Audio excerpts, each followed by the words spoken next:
Selamat datang di konten ADC. Terngakak, Blackpink comeback. Selamat datang channel dulu, goblok lu kayak orang nggak pernah syuting sama gua lu. Anjing kamu. Kok bad mood? Baru mulai udah bad mood. Emang anjing. Emang ada masalah apa dengan Masalah sama semua orang, masalah sama XX1, masalah sama mallnya, masalah sama sutradaranya, masalah sama penulis ceritanya, bangsa. sama tukang parkir? Sama tukang parkir juga bangsa. Di jalan nggak ada yang mau nginjek rem itu juga bangsa. Semua orang bangsa. Selamat datang di Geratan Channel Excited. Jika sudah bersama dengan dua orang dengan dia juga orang dengan Cindo, dia juga sangat kalian apa kalau bukan duo reviewer film terviral, ternakal, terkocak, terpopuler, happy birthday to you. Terpengkor, tersapu lidi.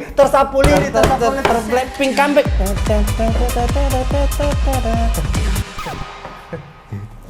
Iya, Blackpink comeback ya. Twice juga comeback. Blackpink tapi lagunya ini banget ya, dugem banget. Iya anjir. Udah ready buat dugem. Dia kayak gue bisa membayangkan 2 bulan ke depan lagu-lagu di Holy Wings, di Helen semuanya lagu Blackpink ini sih. Anjay keren. Mereka kayaknya emang ngincer pasarnya itu. Ngincar pasar orang dugem sih ini. Iya, keren. Selamat ya buat Blackpink setelah berapa tahun ya nggak comeback ya. udah habis buat tenaga gue sumpah nih anjing. Padahal filmnya kita nggak nonton sampai selesai, tenaga tetap habis ya. Salah. Baru 60% film. Salah. Apa ngomong By the way guys, sedang film apa tayang di gratis. Kurang enak. Kurang itu. Kalau film apa aja di bioskop, inilah filmnya Ting. Cuma gue males banget. Hari ini kita mau bahas apa? Cuman ada satu yang kayaknya pengen gue bahas adalah film Superman nih. Ini baru tayang kalau nggak salah kemarin dan menurut gue, oh my god, it's so fun. Setelah berkali-kali Superman di remake, apakah ini yang paling cocok? Jujur menurut gue kayak sebenarnya kayak gue tuh nggak terlalu ngikutin kalau DC ya. Kayak sebenarnya gue tuh I'm a big superhero fans kayak DC. Kalau DC tuh dulu gue suka ikutin seri-serisnya Teen Titans. Dulu kan ada tuh itu udah lama banget. Titans kan ada kan. Gotham. Cuman kayak kalau udah filmnya menurut gue kayak film DC zaman dulu tuh kayak terlalu dark ya, kayak it's just not my cup of tea. Nah, terus tiba-tiba dipindahkan tanggung jawab untuk film-film DC itu ke James Gunn. Apalagi kan dia punya spesialis membuat suasana tuh jadi nggak terlalu dark kan. Dan itulah dia. Project ini akhirnya di handle James Gunn dan Superman ini adalah film pertamanya yang dia buat untuk universe terbaru di sini. Menurut gue ini cukup berhasil banget karena bagi gue kayak terlihat banget James Gunn ini adalah sutradara yang emang dia tuh bukan cuma sutradara tetapi dia tuh emang comic fans. Jadi kayak kelihatan banget kayak bagaimana dia men-treat film ini tuh kelihatan banget. Oh, ini tuh film ini tuh hanya bisa dibuat kalau lu tuh emang baca komiknya, ngerti karakternya gitu. Karena bukan sutradara yang nerima brief. Iya, benar gitu dan film ini tuh kayak membawa kembali perasaan-perasaan zaman dulu waktu kita kecil kayak nonton film live action Spider-Man kayak terasa sangat klasik tetapi pada saat yang bersamaan juga kayak ceritanya kompleks tetapi kayak oh my god it's so good, sumpah kayak kalian harus nonton sih menurut gue kayak. Gimana untuk casting Superman-nya gimana? Casting Superman-nya juga menurut gue di orang-orang kan sebenarnya sempet kayak nggak mau ganti Superman, maunya Henry Cavill gitu kan. Ikonik iya kan kayak maunya Henry Cavill, kalau nggak maunya ini apa Kang Deddy. Tio Pakusadewa. Iya, untuk seorang artis baru ini kan film debutnya dia ya. Debutnya langsung Superman dan menurut gue ini dia cukup berhasil membawakan karakter ini. Karena apa? Karena muka dia tuh kayak baik. Kan biasanya Superman kayak tegas banget ya. Nah, muka dia tuh somehow dia tuh laki banget, maco banget, tetapi saat yang bersamaan baik, mukanya tuh baik gitu loh. Jadi ketika dia berdialog aja tuh dia bahkan nggak ngapa-ngapain. Gue tuh kayak rasanya sedih gitu, kayak pengen nangis karena kayak dia tuh baik banget, kayak tulus banget gitu loh mukanya, kayak green flag banget. Kalau yang di kafe kan sangat tegas ya. Tegas kayak galak gitu kan. Dia kalau ngomong baik aja kita kayak apa nih, ada sesuatu gitu. Kayak takut dilabrak gitu kan. Kayak intimidasi gitu. Tapi kalau ini enggak sih, David Cornwell ini meskipun dia laki banget tetapi somehow dia tuh kayak Green Forest banget dan bukan auranya gitu ya. Jadi kayak cocok, menurut gue dia cocok sih memerankan karakter Superman. Selain itu juga si James Gunn ini suka banget memberikan spotlight ke karakter-karakter yang kurang populer di komik. Kayak misalnya di film ini tuh ada Mr. Terrific, kayak siapa Mr. Terrific anjir gitu kan. Terus si James Gunn kan di film Guardian of the Galaxy kan dia suka kayak Yondu, kayak Avengers diangkat, dikasih spotlight gitu kan. Terus tiba-tiba karakter tuh jadi karakter favorit orang-orang. Nah, itu tuh berarti kan dia tuh baca komiknya gitu. Makanya dia bisa tahu karakter-karakter apa yang perlu gue ambil, gue kasih spotlight gitu kan. Dan kalau misalnya sangat populer bisa dibikin spin-off lagi karakter ini tersendiri. Bener. Kayak Peacemaker. Iya, Peacemaker jadi film tersendiri kan. Jadi Suicide Squad dia kan jadi terkenal, jadi punya seriesnya kan, kayak gitu sih. Jadi kayak Superman kan harus nonton guys. Kalau misalnya kalau apa sih dinosaurus itu? Jurassic World. Jurassic World kurang bro. Kurang ya. Kurang gila. Udah lah gitu-gitu aja ceritanya. Udah gitu-gitu aja dan cuma diganti aktor doang itu. Dan ini sih kayak kali ini terasa banget CGI-nya kurang banget sih, apalagi CGI yang di Titanosaurus itu ya. Aduh jelek banget itu anjing. Terus kayak judulnya kayak Reborn. Ini terus ini saking banyak franchise-nya kayak mirip Transformer dibikin terus. Kenapa? Ntar kalau udah mentok dia ulang lagi Jurassic Universe ya. Universe itu. Kan awalnya Jurassic Park, udah mentok Jurassic Park, set kita ulang Jurassic World. Nanti habis ini Jurassic Universe, Jurassic Isekai. Jurassic Isekai. Reborn terus kayak gitulah. Semualah itu. Nah, tetapi hari ini kita berbeda ya. Hari ini kita akan mereview sebuah film yang melelahkan sekali, bahkan kita nggak nonton sampai selesai. Dari lighting ini yang mana ungu ini yang kalau yang apa. terlihatnya sudah seperti iklan Durex ini. Film yang akan kita review kali ini berjudul Hotel Sakura. Kalau misalnya kalian tidak tahu, ini tuh bukan film vlog review gitu. Bukan ya? Oh, bukan ya? Bukan vlog review dari seorang travel blogger, bukan. Ini bukan campaign masuk di YouTube bukan, ini. Bukan iklannya dari Travelio juga, bukan ya. Dari bukan. Ini sebuah film horor loh guys. Bukan paket terbaru dari Red Doors ya. Bukan paket terbaru. Nyatanya ini adalah sebuah film horor ya. Ini film horor. By the way, sebelum kita masuk ke filmnya dan detail-detailnya, kita mau kasih tahu dulu kalau ini adalah pertama kalinya dalam sejarah kita walk out ya guys. Kita walk out dari bioskop. Kenapa kita walk out? Kenapa kita walk out? Karena bioskop tempat kita menonton, kita langsung spill aja adalah Icon Walk X1 di teater nomor 6 jam 1 siang. Ya, itu jadwalnya jam 1 siang. Tiba-tiba ngeglitch di tengah film. Di tengah-tengah film itu udah mau selesai, udah mau kayak 60 menit lah. 60% lah. Tiba-tiba ngeglitchnya jadi green screen. Jadi green screen.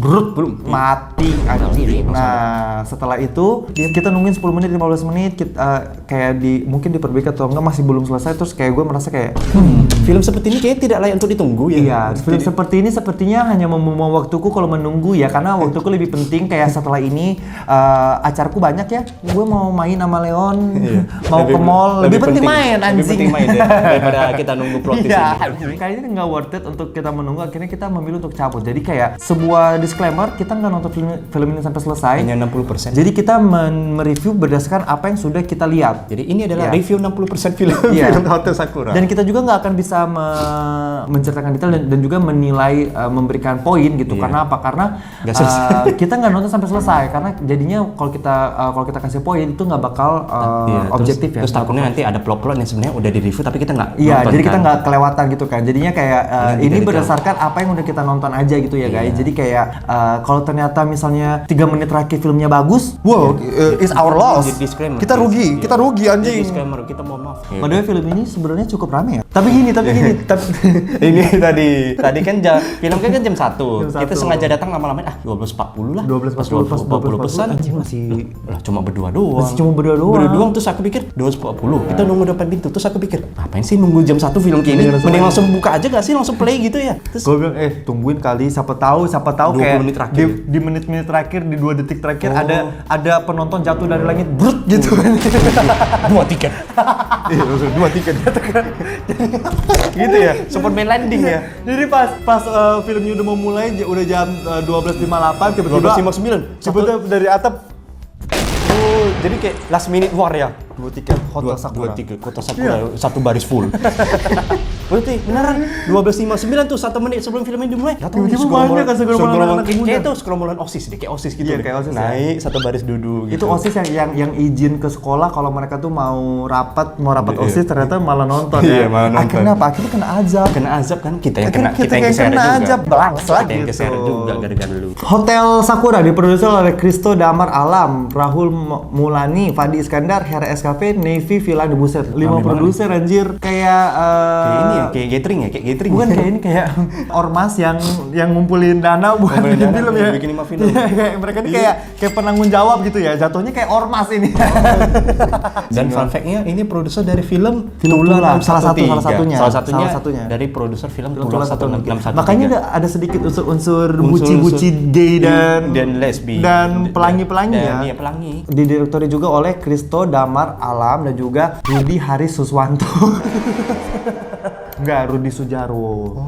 Ini juga aneh nih, direktur 2 orang. Gimana tuh direktur 2 orang? Jadi kayak apakah mereka sip-sipan gitu, misalnya kayak Haris ada jadwalnya gitu, kayak ya kayak orang kerja di hotel gitu, kayak Senin sampai Kamis si Christo, Kamis sampai Minggu si Rudi. Masa gitu sih? Kalau nggak ini sutradara anjing. Kalau nggak ini film ini kan toko utamanya ada 2. Satu tokonya belajar sama satu director, satu tokonya belajar sama satu director lagi gitu. Tahu nggak kenapa direkturnya bisa 2? Karena kan film ini kan gambling kan awalnya tuh kan mereka nggak tahu bakal bagus apa jelek. Jadi kayak misalnya ternyata film ini jelek, bisa kayak oh itu karyanya dia, saling nuduh. Jadi ini karyanya dia, saling nuduh. Karyanya dia, bukan saya. Itu kemauannya dia gitu. Saya sudah bilang nggak mau, saya udah bilang nggak suka gitu. Nggak, orang mah biasanya kalau yang sutradaranya 2 tuh biasanya emang orang yang kayak teman atau yang kayak sahabat baik atau kayak kakak adik, misalnya kayak Timo Brothers, Russo Brothers. Ini mah kayak orang kolega yang ketemu di tempat kerja terus bikin film bareng, terus kayak ini tuh apa? Belum pernah lu lihat film yang karyanya bareng gitu berdua anjir. Jarang sih. Russo Brothers, Umbara Brothers, Timo Brothers gitu ya. Film ini ditulis oleh Upi Afianti. Ada penulisnya gini-gini. Gini ada penulisnya loh. Dibintangi oleh Clara Bernadette, Taskia Namia, Randy Martin. Oh, si Randy Martin. Masih ada Cindy Huang, Doni Damara, dan ada Tio Pakusadewo loh. Sarah, seorang gadis muda yang hidup dalam bayang-bayang kelam masa lalunya. Tak pernah ia bisa melupakan tragedi saat masih SMP. Ibunya tewas dalam kecelakaan motor. Sejak saat itu, rasa bersalah terus menghantui langkah Sarah, membuatnya terjebak dalam penyesalan yang tak berujung. Berharap dapat menembus dosanya, Sarah berulang kali mencoba mencari cara untuk berkomunikasi dengan arwah sang ibu. Namun upayanya selalu berakhir sia-sia. Tentu saja sia-sia, tolong. Ntar kita bongkar usahanya apa yang dia udah lakukan ya. Tentu aja sia-sia. Hingga suatu hari, seorang pria misterius yang juga kuliah di kampus yang sama menawarkan sebuah metode rahasia yang konon dapat mempertemukan Sarah dengan ibunya di alam lain. Tanpa ragu, Sarah pun mengikuti petunjuk itu. Kalau yang namanya petunjuk itu tuh ada langkah-langkahnya, kayak ritual ya kan. Petunjuk kayak misalnya satu, step by step, buka beras. 2, sisihkan darah ke dalam beras gitu. Ada petunjuk dari setiap apa yang dia lakukan bertahap gitu. Namanya petunjuk gitu kan. Kalau ini kan enggak, ini kan cuma dia kasih perintah, arahan, informasi. Nah, bukan petunjuk. Bahasnya informasi, Bang. Mendapatkan informasi gitu loh. Gimana sih anjing? Sarah pun mengikuti informasi itu. Namun sejak saat itulah hidupnya berubah menjadi mimpi buruk. Teror supranatural mulai menghantui hari-harinya, membawa Sarah ke dalam pusaran misteri yang jauh lebih gelap, berbahaya dari apapun yang pernah ia banyak bacot. Serem deh. Mending kalau filmnya sedang tayang di bioskop, jika udah turun dari bioskop. Ingin tahu filmnya silakan kalian.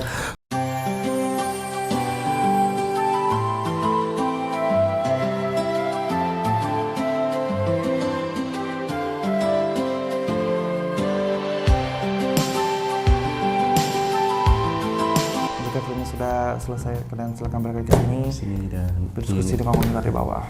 Bang HS, kok Gerald?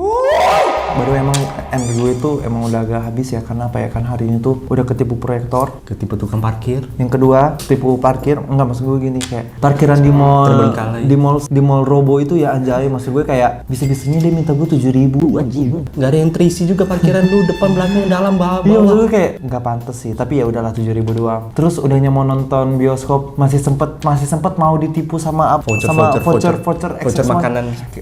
Pas beli tiket kita tuh dikasih voucher diskon meal gitu, diskon jajan gitu, bundling. Ada satu es teh, satu Javati small, satu popcorn small, salted sama satu cireng. small. Harganya hanya 85.000. Kayak lumayan segini nih ya, 85.000 doang. 85.000 doang. Terus kita mampir ke situ, terus kita lihat satu-satu harganya. Cireng 30.000. 30.000 nih. Iya 30.000. Terus Java Tea 20.000, 55.000 anjing. Terus popcorn semua 25 apa? 25.000 juga. 20.000 anjing. Oh, iya, Pokoknya tuh di total 75.000 anjing. Jadi harga satuannya nggak perlu pakai voucher, itu lebih murah. Lebih murah daripada vouchernya. Jadi ini pelajaran ya buat para teman-teman ya. Hati-hati sama teknik marketing ya. Teknik Jadi marketing. Coba kalian hitung deh kayak hitung. Kalaupun ternyata misalnya itu nggak sama, itu misalnya harga 85.000 ya emang itu harganya itu. Memang harga itu. Jadi itu, voucher itu hanya untuk menggiring. Hanya untuk biar kita iya voucher lumayan ini anjay. Iya. Oke, be a smart people anjay. Karena diskon-diskon gitu sebenarnya harga aslinya setelah dipotong. Iya. Makanya gitu sih. Apa yang kita suka dari film ini? Oke, yang pertama. Ini film ini tuh sebenarnya berpotensi menjadi film yang bagus karena kayak gue bilang ke HS tadi kayak ini mah treatnya masih film ya. Kameranya tuh bagus anjing. Kamera itu bisa kamera yang bener kamera film itu. Bukan pakai kamera GoPro yang kayak film ini anjing kayak film tortur gitu enggak, ini bener kamera film. Kenapa? Karena ada satu adegan kayak set bener-bener belakangnya tuh ngeblur, itu lensanya lensa mahal itu, Dan itu kayak ada filter dreamy-nya juga di lensanya itu. Iya, jadi kayak secara estetik film, ini film gitu. Jadi kayak kita bisa bilang kalau secara source-nya itu ada, bisa mumpuni buat bikin film. Setnya juga bagus, lokasi hotelnya juga oke. Lokasi hotelnya tuh bagus loh. Lokasi hotelnya tuh kayak gue merasa kayak gue lagi dibawa ke Hotel Niagara di Malang yang kayak yang hotel-hotel yang mengerikan, yang udah lama nggak di ini, tetapi bentuknya masih hotel gitu. Bentuknya hotel, bukan yang kayak bangunan sesuatu yang dibuat seolah-olah hotel, enggak. Kalau ini somehow bentuknya hotel gitu. Kamar kosnya si Sarah juga oke.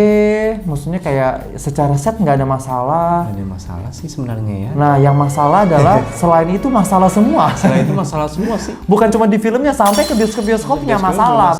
Proyektor pun tidak kuat menampung kebobrokan film ini, sampai proyektornya kayak gini. Proyektor tuh menanggung beban film tuh kayak bang, udah bang, nggak kelar-kelar bang, nggak kelar-kelar bang. Kata proyektornya, udah aku bilang nonton Superman aja, malah nonton ginian. itu kita tuh secara nggak langsung sama Isi-Son dimatiin ya, dimatiin di proyektornya. Udah lu pulang anjing, ini film juga jelek anjing. digituin. Film ini yang paling jelek adalah film ini tuh nggak ada nyawanya. Nggak ada nyawanya sih, dan apa ya, babaknya itu nggak terasa gitu loh. Nggak ada intensitasnya naik gitu loh. Kayak apa ya, kayak kita tuh ibaratnya kita tuh sedang berlayar di air tenang gitu. Jadi kayak ya kalau misalnya ini sebuah film drama atau misalnya ini sebuah vlog ya, ini menarik gitu. Video iklan. Makanya gue bilang kayak mending sekalian aja si Sarah sama si temennya itu ngevlog aja udah. Ngevlog di situ, ngevlog kayak gitu. A Day in My Life, Get Ready With Me di Hotel Sakura gitu. Review breakfast. Iya, kayak gitu. Mending gitu aja udah. Emang alur ceritanya nggak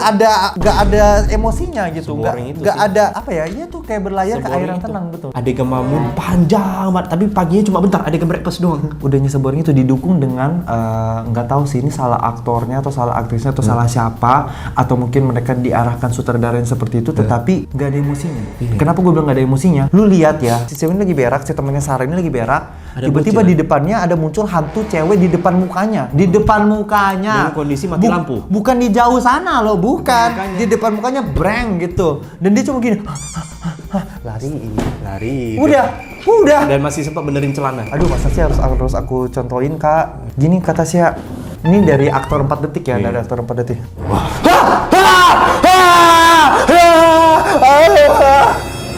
Itu nanti aku kan. Boleh teriak nggak? Boleh takut nggak gitu? Maksud gue kayak kayak apa ya? Kayak bukan kayak orang ngeliat setan, kayak orang kayak ngeliat ular gitu loh. Maksud gue kayak lihat ini aja, lihat fakta-fakta unik di hotel. Lihat fakta-fakta unik di hotel nih. Oh, iya. Dan itu hampir di semua jump scare loh. Dan gitu. itu hampir semuanya kayak begitu, nggak ada nyawanya. Bahkan kayaknya di menit ke 50 atau 60 baru ada teriakan pertama tuh. Itu pun teriakan. Jadi kayak dia pintunya kekunci, di belakangnya ada hantu Jepang. Very classic gitu kan. Si Sarahnya kayak Ninda. Tapi itu pun kayak bukan Ninda. Nindanya di luar. Nindanya di luar cuma gini. Dia gini. Ninda lu ngapain, lu habis makan seblak apa sih anjing? Kesannya ini ya, kesannya kayak mereka ini lagi syuting tapi tetangga bilang jangan berisik. Iya. Kalau nggak saya bawa ormas saya gitu Iya, ya. anjing. Itu kayak syuting nggak boleh berisik deh. Karena ada satu momen juga tiba-tiba kayak di tengah film itu nggak ada dialognya anjing. Lu kayak nonton film Charlie Chaplin, Cok. Iya. Jadi kayak itu gue ngebayangin ya di kertas skripnya itu lagi ada tulisan ada 7 halaman kosong aja gitu kayak kosong. Cuma dalam kurung takut. Iya, kosong baru ada dialog lagi. Habis ada dialog lagi, kosong lagi gitu. Itu kayak lu lagi dikejar hantu tapi adegan cuma kayak kayak oh my god. Kayak maksudnya kayak gue berasa kayak lagi nonton bokep Jepang yang softcore gitu ya, kayak di enak gitu. Sebenarnya dia suka tapi nggak iya, mau. Jadi gitu. kayak even ketakutannya itu ya kalau kita sambil nutup matanya desanya kayak penuh dengan desa loh. Kayak desa-desahan. Kita masuk ke logika film ya. Film ini tuh dibuka dengan adegan samurai. Tentara Jepangnya yang somehow terlihat seperti samurai ya. Iya. Jadi ceritanya di zaman dulu pas saat perang dunia ketiga, Jepang tuh udah kalah kan. Jepang udah kalah. Lalu ternyata ada satu jenderal Jepang itu dia nggak mau nyerah. Iya, dia nggak mau nyerah. Jadinya kayak dia bunuh temannya sendiri. Dia membunuh temannya sendiri dan dia tuh kayak merasa kayak mereka tuh semua berkhianat kayak gitu langsung. Jujur gue kurang ngerti. Intinya adu pedang. Si tentara ini ngebunuhin prajuritnya sendiri sampai pada akhirnya dia bunuh istrinya sendiri. Itu istrinya dia apa? Bukan ya? Bukan. Gak dikasih tahu suaminya yang mana gitu. Iya makanya nggak ada suaminya. Itu kayaknya dia bilang suaminya itu berkhianat gitu. Intinya si anaknya sama istrinya suaminya ini dibunuh lah di hotel itu. Terus udah tuh. Dan itu jadi angke. Endingnya gimana juga gue nggak tahu kan, kita nggak nonton sampai habis gitu kan. Dan semua mayat-mayat Jepang dan istri dan anak itu jadi penghuni hotel itu. Yang pertama kita mau membahas soal si orang Jepang ini ya. Kayak apa ya? Kayak somehow gue merasa kayak come on, get someone Japanese anjay gitu. Kayak lu nonton gak filmnya si Shadow Stray-nya si Timo di Netflix? Itu kan Jepang. Itu orang asli Jepang. Orang asli Jepang. Oh, Jepang gitu.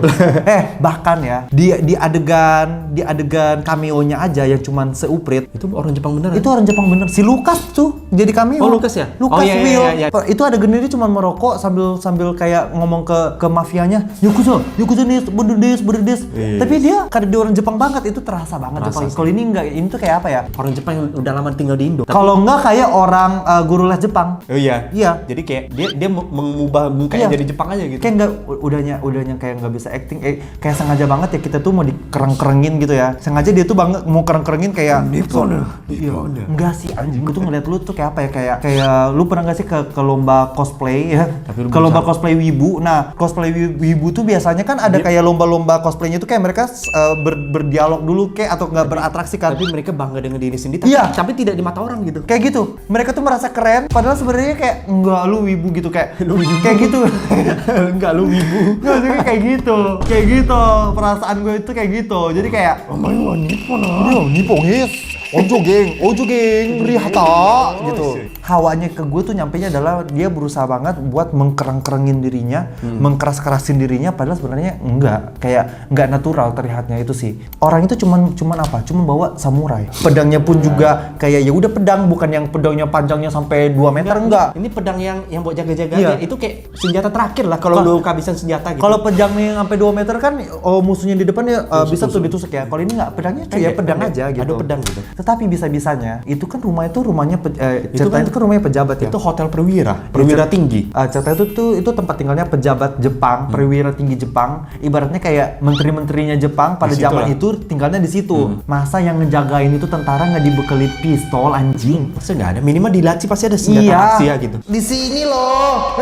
Satpamnya Pacific Place aja punya anjing. Punya pistol ya. Apalagi itu istri dari perwira tinggi loh. Iya. Kalau kenapa-napa prajuritnya bisa dihukum mati itu. Iya, maksud gue kayak gitu. Itu nggak masuk akal. Kayak Indonesia kenapa bisa kalah dari Jepang pada saat perang? Karena kita tuh cuma punya bambu runcing, mereka punya pistol, bazooka segala macem. Itu ya si samurai itu yang pertama. Dia itu masih sempat loh dia menari dulu, pose dulu, pose Zoro kayak. Emot, dia sempat emot depan musuhnya. Gini. Kayak maksudnya kayak tuh kalau ada pistol kan tinggal di door kan. Iya, dia lagi posisi.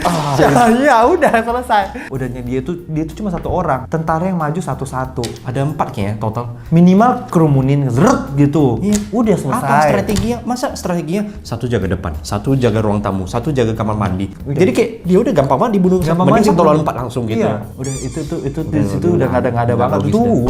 Ngada-ngada banget anjing. Itu tuh kayak ngada-ngadanya bukan ngada-ngada lagi. Ngada-ngada anjing.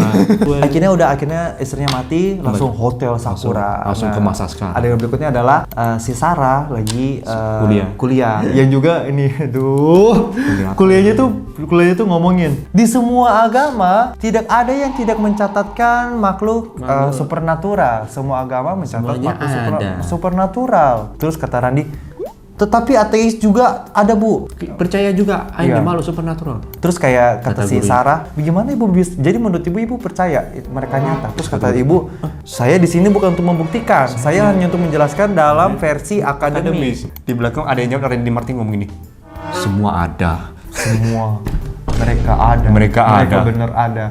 Nggak, maksudnya gini, mata pelajaran apa? Gue nggak tahu ya, karena gue kan kuliahnya perhotelan. Siapa tahu mungkin ada. Iya. Tolong dikasih tahu.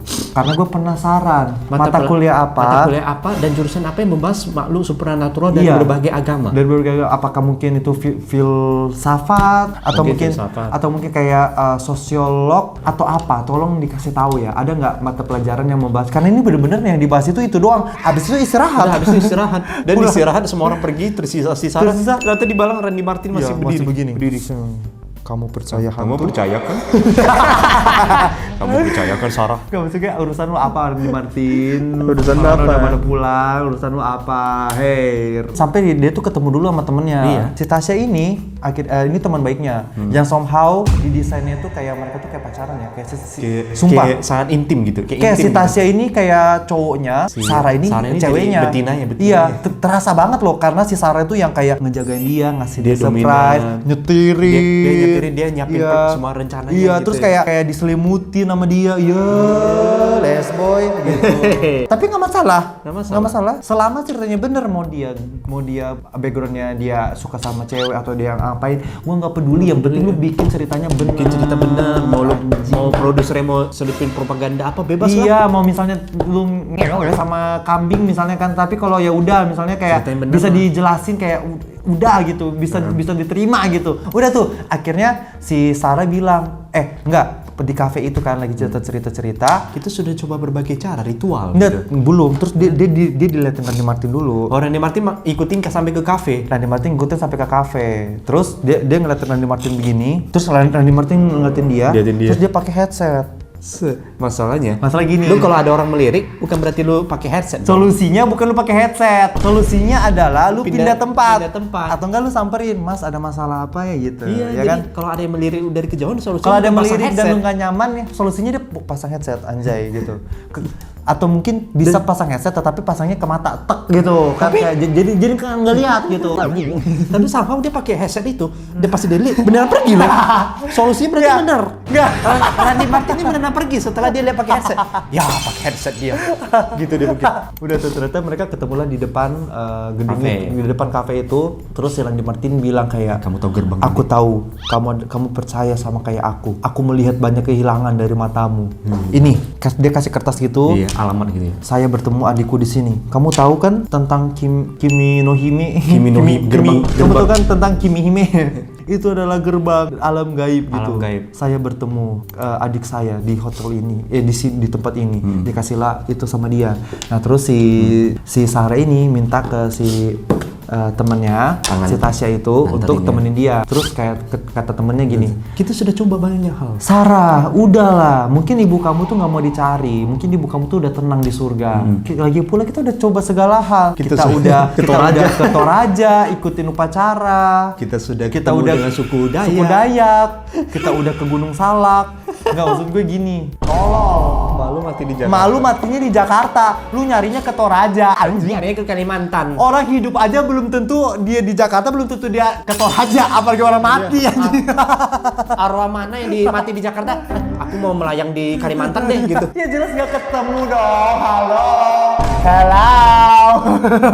masa itu sampai di orang Dayak pun bingung. Apa lu aja gue tumbalin gitu. Kata Dayaknya guys. Gue yakin banget sebenarnya ketika dia nyampe ke Toraja itu, dia kan dari Jakarta kan. Terus dia ikut upacara itu, dia bilang, "Saya ingin bertemu ibuku." Terus orang Toraja tuh ngomong pakai bahasa daerah kayak pulu cukulu begitu misalnya kan. Misalnya ngomong pakai bahasa daerah. Terus kata si Sarah, "Wah, nggak bisa diselamatkan." Padahal sebenarnya orang Toraja tuh bilang dalam bahasa daerah tuh, "Lu tolol. Lu bego berdua. Lu bodoh berdua. Ngapain lu kesini nyari malu di Jakarta nyarinya kesini. Nyebrang pulau." Iya, bodoh lu berdua. Tetapi bagi mereka tuh mereka nangkapnya kayak, oh berarti nggak bisa. Berarti ilmu mereka pun nggak bisa mempertemukan aku dengan ibu. Bukan masalah ilmunya, masalah lokasinya. Kesalahan bahasa. Bodoh anjing. Dan ini yang lucunya lagi, kecelakaan mamanya, kecelakaan konyol gitu. Jadi gini, kita bahas dulu kenapa Sarah ini mau cari mamanya. Jadi waktu SMA, si Sarah ini tuh temenan sama orang-orang kaya. Ya kan? Dan membuat dia jadi sinis ke mamanya sendiri. Enggak, somehow gue punya teman orang kaya. Jangan salah, gue kuliahnya di SMA Gloria. Tapi gak ada tuh teman gue tuh tiba-tiba, aku dibelikin papaku iPhone. Terus yang satu lagi, aku liburan ini ke Paris. Gak ada kayak gitu. Sumpah. Itu nih kayak, ini film banyak stereotip gitu loh. Iya, tapi gak ngerti lingkungan aslinya gimana. Bener. Film ini tuh kayak dibangun berdasarkan stereotip umum gitu. Jadi pasti yang bikin boomer nih. Bener banget Thais. Jadi kayak nggak ada kayak gitu ya, kayak nggak ada yang kayak kayak gue tahu tuh itu adegan tuh cuman sedikit. Jadi mereka tuh ingin nunjukin kalau si Sarah ini di tengah orang kaya. Di tengah-tengah orang kaya. Tetapi maksud gue kayak I think there's a better way to show it gitu, kayak banyak banget caranya untuk men-show itu. Gitu. Misalnya kayak si teman-temannya pada makan, terus si Sarah, "Kamu nggak makan?" Enggak padahal dia nggak punya uang. Gitu kan. Ya udah aku aja traktir. Nah, kan ketahuan dia orang kaya gitu. Ya, gitu, simple. Ini malah stereotip. Ini aku bisa berpikir kayak gitu loh. Aku ke Paris liburan ini. Aku dibeliin iPhone. Aku beli iPhone. Masalah gini, aku dibeliin iPhone. Oke, ayo kita ke mall gitu. Apa sih? Nah, terus ternyata mamanya si Sarah itu adalah penjaga kantin doang. Iya. Mana pulang dia kayak kecewa sama mamanya sendiri gitu. Pulang sekolah si Sarah itu dijemput sama mamanya. Tapi dia nggak mau. Tapi pas udah mau dia ke mamanya, teman-temannya kayak, "Sarah, ayo ke mall. Ayo kita ke mall." Udahlah, nggak usah banyak mikir, ayo kita ke mall. Udah tuh. Akhirnya si Sarah dengan nggak tahu dengan apa, karena nggak ada ekspresinya. Biasanya kan ada dengan berat hati kayak atau dengan senang hati. Ini kayak dengan pokoknya. Akhirnya dia pergilah ke mall naik mobil temennya. Mamanya pulang sendiri naik motor dari kantin sekolah. Tiba-tiba mamanya ketemulah mereka di papasan tuh di lampu merah. Tetapi mamanya nggak bisa ngelihat karena kan pakai kaca ribet kan. Tapi Sarah bisa lihat mamanya gitu, ih mama aku gitu. Terus mamanya ngeliat begini, nggak kelihatan gitu. Terus majulah lampu merah, seret, tiba-tiba bunyi, wah gitu. Kira kecelakaan apa nih? Ternyata bunyi pas dicek ternyata mamanya jatuh. Nah, inilah dia nih. Nggak, maksudnya gini, kalau kecelakaan itu kan kayak ada mobil yang nabrak atau kayak motor tabrak motor gitu ya. Minimal pecahan-pecahan motornya ada pecahan motor atau ada apa. Ini mah enggak, jalan itu bener-bener sepi. Kayak tau gak sih, kayak jalan yang ditutup buat syuting. Iya. Jalan tuh sepi banget, tapi mamanya udah jatuh aja di jalan raya. Motornya masih bersih, motornya masih bersih. Mama kepalanya pecah gitu. Kepalanya berdarah aja gitu. Dan helmnya masih terpakai. Dan ini masih terpakai. Apa itu? Kayak itu lokasi kecelakaan, kayak nggak bukan bekas kecelakaan, ngerti nggak sih, kayak saking terlalu bersih, jalan udah kayak orang jatuh aja, kayak orang jatuh. Tapi dan untuk seorang yang mati di tempat itu sangat tidak wajar dengan kondisi kayak gitu. Apalagi setelah itu dia dikerubungi orang-orang gitu kan. Jadi kayak it doesn't make sense. Tetapi yang lebih salah lagi sutradaranya di approve loh. Di approve dan dimasukin loh. Kan bisa di AI kasih jalanannya penuh dengan syaratkan apa gitu. Berarti kan untuk menciptakan adegan itu mereka tuh ada berdiskusi. Ini masalah ini dua orang kan. Berarti pasti ada diskusi kan. Diskusi terus berarti ada satu momen mereka berdua tuh berpikir kayak, oh iya, make sense. Kayak dua-duanya berarti berpikirnya tuh make sense. Bahkan adegan kecelakaannya aja nggak dikasih lihat, adegan pembunuhannya aja nggak dikasih lihat. Tiba-tiba udah jam cut aja gitu. Akhirnya mereka pergilah ke hotel itu karena si temennya bilang, oke, ya udahlah kita temenin aja lah. Tapi ini terakhir kali ya aku temenin kamu ya gitu. Selanjutnya udah, hotel itu ternyata penuh dengan banyak misteri. Cuma 2 tamu ya. Ya pokoknya kayak mereka datang sampai situ sepi, di bel-bel nggak ada orang, tiba-tiba orangnya muncul, tiba-tiba banyak yang muncul gitu, ada resepsionis yang muncul, ada OB yang muncul gitu. Ada cewek jalan pakai baju putih, ternyata tuh nggak tahu siapa karena hantunya tuh memakai baju hitam sebenarnya gitu ya. Kayak kayak oke, ini adalah rate kita hari ini untuk 3 hari ke depan, tetapi kayak nggak dikasih tahu bayarnya pakai apa, gimana? apakah pakai debit, Shopee Pay Later, apakah pakai Agoda atau misalnya apakah pakai barter exposure gitu, ya kan? Atau enggak kayak misalnya kayak pakai Peduli Lindungi, nggak tahu gitu. Pokoknya kayak datang secepat itu check-innya kayak langsung masuk ke kamar. Datang kayak prosesnya. Gue itu irritate kenapa? Karena gue kerja di hotel. Gue tahu prosesnya, gue tahu SOP-nya yang kerja di hotel. Kayak satu-satunya SOP yang benar adalah dia dimintain KTP, udah itu doang. Dan sarapannya proper lah. Piringnya disajiin sarapannya gitu. proper. Udah itu aja SOP-nya. Itu doang udah. Selebihnya sih anjing banget. Akhirnya mereka masuk ke kamar, terus kayak ini pertanyaan pertamanya, sapu lidi. Nah, dia buka pintu dulu, buka lemari dulu, situ ada sapu lidi. Nah, pertanyaan pertama adalah ngapain di hotel ada sapu lidi gitu. Nah, terus kata si Sarahnya bilang, konon menurut mitologi Jawa, sapu lidi digunakan untuk mengusir arwah jahat. Nggak, anjing. Masalahnya itu hotel klasik yang penuh dengan aroma dan kayu gitu loh. Terus gini kayak mereka tuh berusaha banget apa-apa tuh mau diarahin ke mistis. Mitologi. Kayak mereka tuh pengen banget bikin kita tuh takut. Itu terasa banget dari awal aja ketika si resepsionis dan OB itu muncul, si Tio Pakusadewo. Dibikin serem, suasananya itu dibikin bahkan seberusaha itu sampai suaranya mereka pun diserak-serakin gitu. Diserak-serakin begini. Kali ini tanahnya ini kamar kalian. Iya, gitu. Saya 40 tahun kerja di sini tidak melihat apa-apa di sini. Aduh, kayak maksudnya kayak kurang gini. air, Bos. Hotel ini tuh sebenarnya kekurangan nipis madu doang. Nipis madu iya. Iya, Cok. Nipis madu sama kurang dispenser aja sih. Apa kalau enggak ini pada semua Covid kali ya anjing. Ya? Terlihat berusaha banget bikin kita takut karena apa-apa itu semuanya dibawa ke mistis. Bahkan ada sapu lidi aja bisa-bisanya hal yang pertama diucapkan adalah ini adalah mitologi. Menurut mitologi Jawa. Aduh. Ini dibuat enggak, maksud gue gini. Wajar lah anjing. Wajar lah hotel klasik. Di dalam hotel tua ada sapu lidi. Sapu lidinya itu bukan sapu lidi yang buat nyapu itu loh, buat nyapu lantai. Bener-bener buat nyapu ranjang gitu. Kayak maksud gue itu bukan hal aneh, itu bukan hal yang perlu dipertanyakan kecuali begitu buka lemari, ada ucok baba. Nah, ngapain ada ucok baba di sini? Ada basoka. Iya, ada basoka, ada roket gitu kan. Ada Hayabusa di dalam. Ya, langsung diulti, langsung mati kan. Baru tuh kena surprise itu anjing, kena buy one anjing. Cuma sapu lidi kok. Ada Hayabusa. Emang, tapi gue takut juga sih kalau masuk rumput ada Hayabusa itu. Siapa yang nggak takut ketemu Hayabusa tiba-tiba? Ada sapu lidi itu bukan hal yang aneh, sutradara. Terus kayak mereka tuh suka banget menjawab kebingungannya sendiri. Jadi, gitu. Mereka tuh mengkoreksi kalimat mereka sendiri. Gimana misalnya? Terus kayak misalnya sapu lidi, ini usir setan. Terus kata si Tasya, enggak buat bersihin rancang aja kali. Terus kata si Sarah gini, iya. Makanya lu jangan apa-apa mistis lah. Lu yang buka topik mistis lu yang bawa anjing pertama kali. Lu yang buka obrolan mistis bodoh anjing. Jadi kayak setelah sapu lidi itu si Sarah ngapain? Ingat nggak? Mandian. Bukan. Yang ketemu di bathtub. Bukan. Dia ambil tasnya dulu. Dia keluarin apa dari tasnya? Foto emaknya. Maksudnya anjing.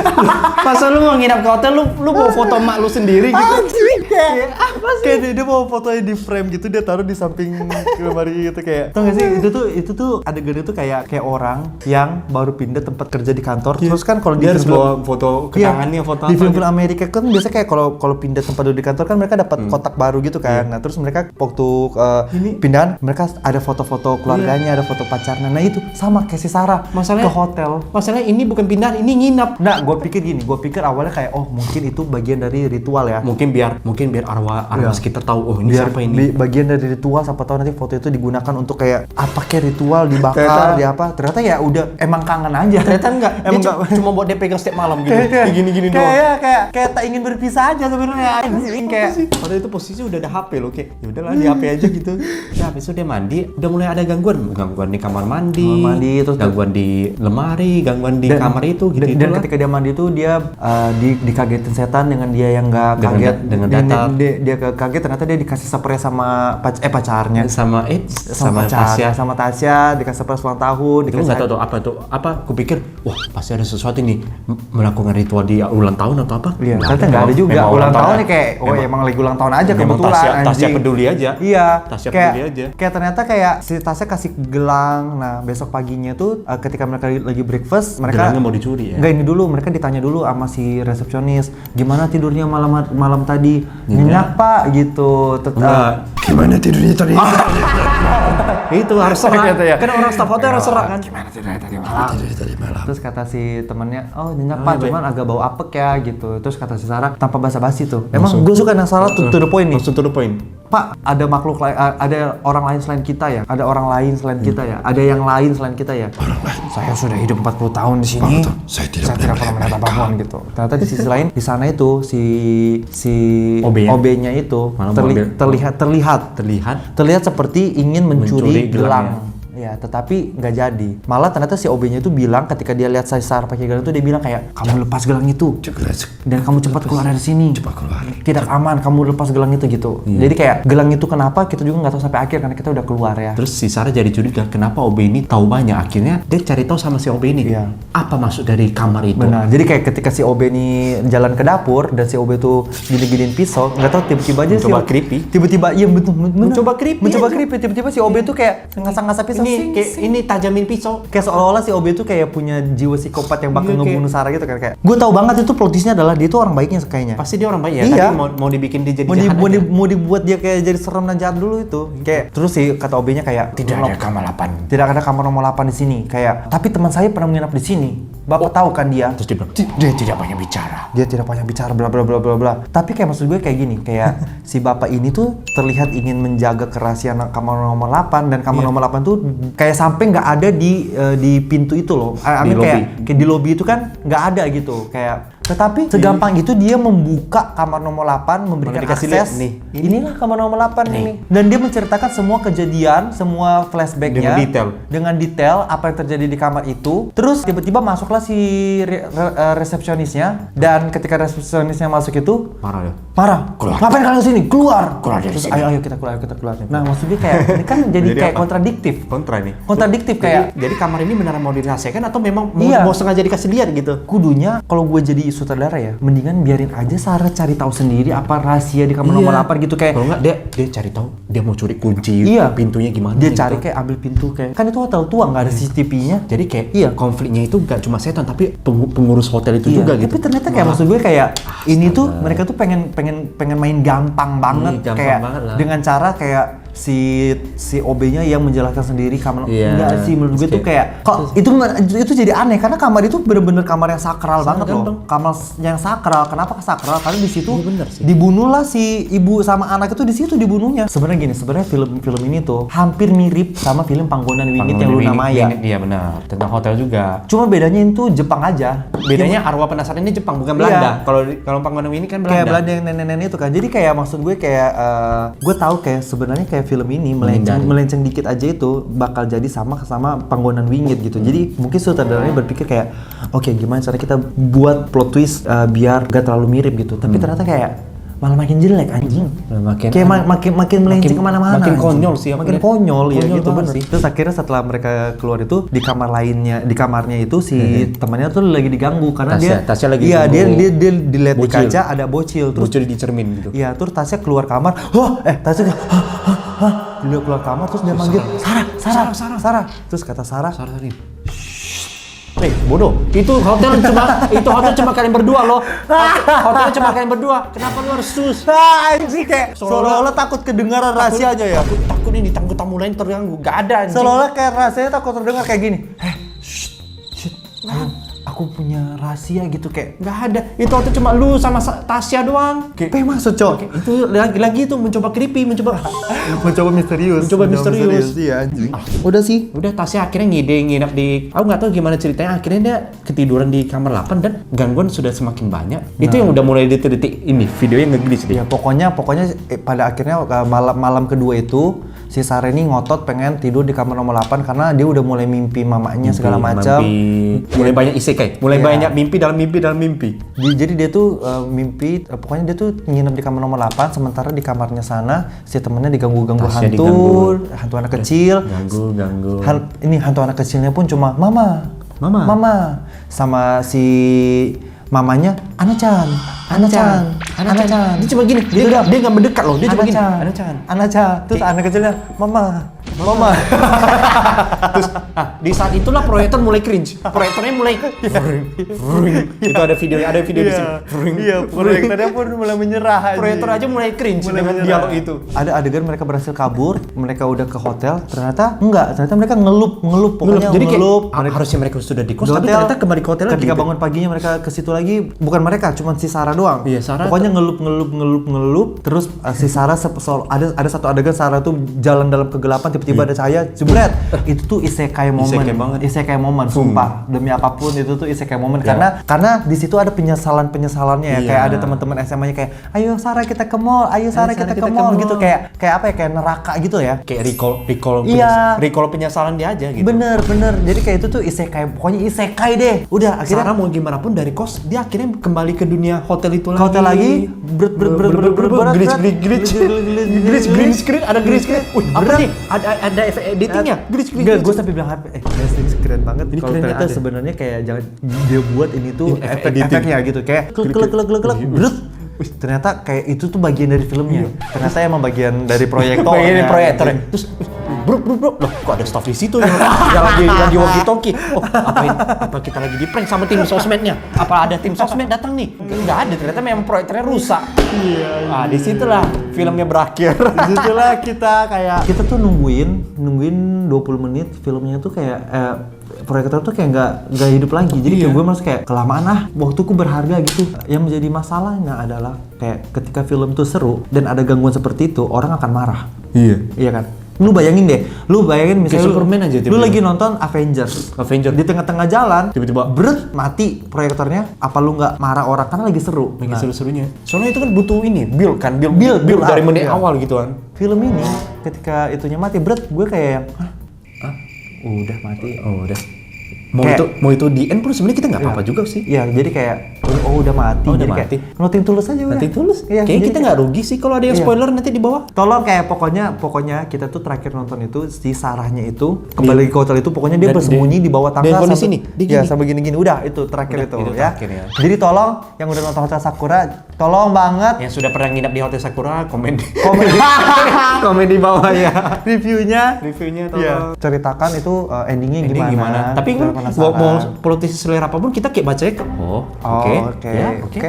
Nice gitu. Ya, nice. Ya. Overall sebenarnya film ini adalah film yang membosankan, nggak ada emosinya. Seperti yang gue bilang, film ini akan lebih baik kalau menjadi sebuah vlog travel dan sebuah vlog travel ala Ria SW. Kalau enggak ya ini film Hotel Sakura ini better jadi slideshow per kamar aja, ganti-ganti foto. Ini kamar 1, ini kamar 2, ini kamar 3.